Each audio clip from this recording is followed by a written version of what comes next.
That loud. Okay, spare my feelings. No, your next comic, very funny, and I'm very excited they're closing out tonight's show because I've had fun and we're only going to have 10 more minutes of more fun. Give it up for Katrina Davis!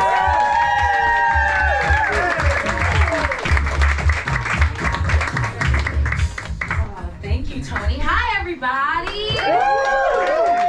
Gosh, give it up for everyone you saw. Everyone was so funny. Katie left, I'm so sad, but I'm also sick as hell. Shout out to everyone that's sick. I had less of a Brad summer and more of a Tiny Tim summer.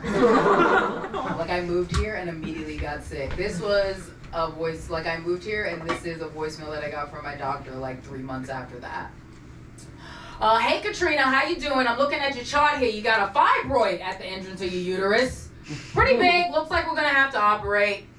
Oh, look at that. Happy birthday. That is how I started my New York journey. And then my grandma died. It's cool. No, she was amped. She was waiting to die. My grandma had been talking about dying since I was 13 years old. Like, have you ever been to someone's funeral and been like, all of these tears were selfish? Like, she was so ready to go. My favorite part was the dove release. I don't know if anyone's ever been to a funeral where they like release the doves. When we got there that day, the funeral director was like, oh, good news, we can release the doves because the hawk's not out. Yeah, so if they see a hawk in the morning, they won't let you do it because the hawk will murder one of the doves live. And that is the only thing I want to happen at my funeral now. What? Can I get that specifically? Like, I just want everyone to be reminded of how harsh life is as they lower me into the ground. Oh my goodness. No, it's okay. I like living here. It's been really nice. I do want to know what you quit what your job was that you quit. Oh, just marketing. Me too! Oh my god! I'm so happy for you. We are monsters.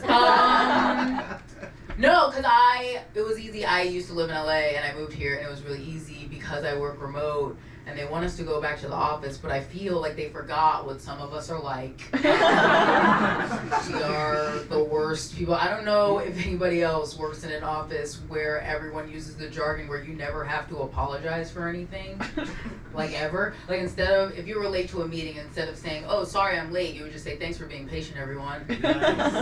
See what I did there? Just omit the part where you fucked up at all. It's infuriating. I hate it. And I was on a job once and they gave us all dinner and a guy got on the chat and was like, hey, I ordered a milkshake but I didn't get it. Derek, I think you're drinking my milkshake. And Derek wrote back, I'll be sure to remember that in the future. We should have killed him, right? A team building exercise? Okay. I think of him every day. No, I also had to have surgery, but I also developed an autoimmune disease when I moved here. It's fine. I go to the hospital every week, but I go get treatment with a bunch of old cancer patients, so no one feels bad for me. They don't care at all. Like, just old ladies making me give my seat up every Tuesday. I'm like, get up, you young. It's like, I also have a bracelet, Gladys. Like, be ill for a second. But it is, I feel like they give me good perspective on that because I've seen someone like ring the bell for their last treatment and sometimes it's just like whatever nurse isn't on break.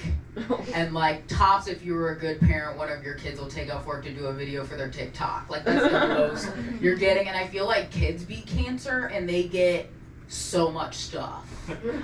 And their bodies are technically more apt to beat it. Like they aren't working as hard. And it's like, I feel like Make-A-Wish isn't merit-based. And I just also want my friends to get to meet Tom Brady. Like, have you seen when a kid beats cancer? It's nuts. Spider-Man shows up. It's crazy. Like he lives in Queens. That's 2 trains. It's crazy. And so much of your ability to beat a disease like cancer is based off your will to live. which is nothing when you're a kid. Like, if I got cancer when I was 11, my friends would have come in and visited me every day because they don't have jobs or burdens. And they would be like, Katrina, you have to beat this. Next year we get to go to Six Flags and sit with boys on the bus. And I'd be like, I'm gonna beat this. Like, that's all it would take. You imagine beating cancer and you've been through a divorce? Like, wrap it up. I'm just proud of them. No, it's nice though. But I am glad that I have that job because they pay for all of my transfusions. That's cool. I will literally work to live. No, it's I went through a breakup recently, so I moved to Brooklyn. My building is really cool. We have a fun moral code where my neighbors will bring my packages up from the lobby so they don't get stolen. But they also open them to make sure they don't receive it. Which I'm an only child, but it does feel kind of like what it'd be like to have a sibling. They're like, I won't let anybody fuck with your shit, but like, I'll be like, is that my shirt? Like, it's weird. It's an interesting dynamic. Yeah, I went through a breakup. I don't think I'm gonna wanna date anytime soon. This shit stresses me out. I'm definitely not gonna do it online. I don't know. It's weird. I dated a little. I had like my first like BDSM experience dating online. It was pretty cool. I'm a sub. I don't know if you could tell by how much I stare at the ground.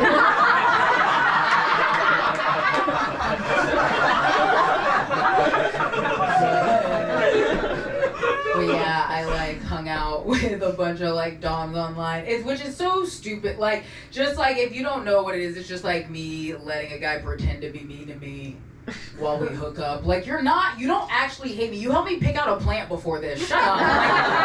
Like, you're cute. Have you ever had someone smack you that like isn't mad at you? It's hilarious. Like, what are we even doing? But like the first time I hooked up with a guy like that, it got like awkward for a second. And then whenever we were done, he was like, I feel like you were uncomfortable for a second in the middle. And I was like, yeah, I don't like love when you call me a dirty whore. Like, that's not my fave. And he was like, oh my God, like, if I ever do anything that makes you uncomfortable, you should tell me like immediately. Like, that's why we're like exploring this with each other. And I was like, yeah, but also I'm a sub. Like, I've been crawling around on my hands and knees for the past 20 minutes. Like, I don't know where the line is. I don't know where to find my voice in all of this. And then I really only told you that to tell you that at one point that guy later, as we were hanging out, told me that he was training to be a member of our local police force. Oh. But then he left because he didn't like the way the training was going philosophically. So I only told you that to tell you that there's like a 200-pound guy that literally gets off on hitting black women that still thinks the cops are doing too much. You guys laughed at all that other dark stuff earlier. That's unfair. I'll end on this just because he talked about being a nerd. I do like nerds. I get really protective of them because I feel like nerds were fetishized for a second. Like, it was cool. Girls would be like, oh my God, I love nerds. It's like, no the fuck you don't. Like, don't. This isn't a game. Like, because it's like, I've been the middleman on multiple eBay purchases for WrestleMania memorabilia. Like, don't tell me, oh, you love nerds. Have you ever had a boyfriend with a favorite kind of airplane? Oh, makes me so mad. My culture is not your costume. My culture has real costumes. They're so expensive. Like, something romantic me and my first boyfriend used to do together is that he would call me in the room whenever it was sunset in Grand Theft Auto. And then I would light a blunt and he would drive to the coast and we would watch it together. Like, don't fucking play with me. Alright, that feels really good. Have a good night, everybody. Thanks.